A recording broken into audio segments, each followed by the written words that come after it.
Hi, Frank.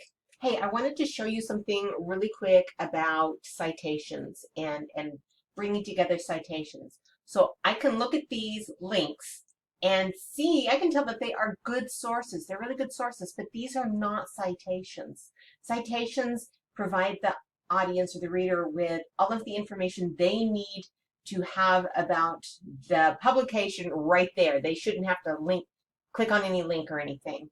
But if I click on these, I will show you how to find those citations really easily from the library. So this is a great source right here. If you go right up here, let me see if I can raise this up a little bit so we can, there we go. Right here where it says cite, click on that. These have the different types of citation styles. We are doing MLA. We have got the whole citation right there. All you have to do is select it, right click it and copy it and paste it into your works cited or on your worksheet.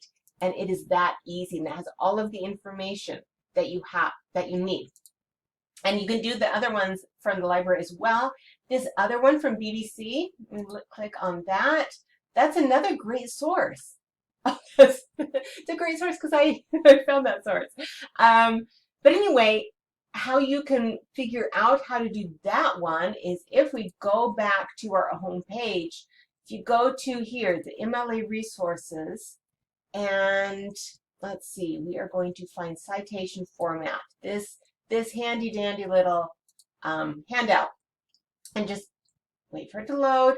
Come down here, and that is an online magazine article.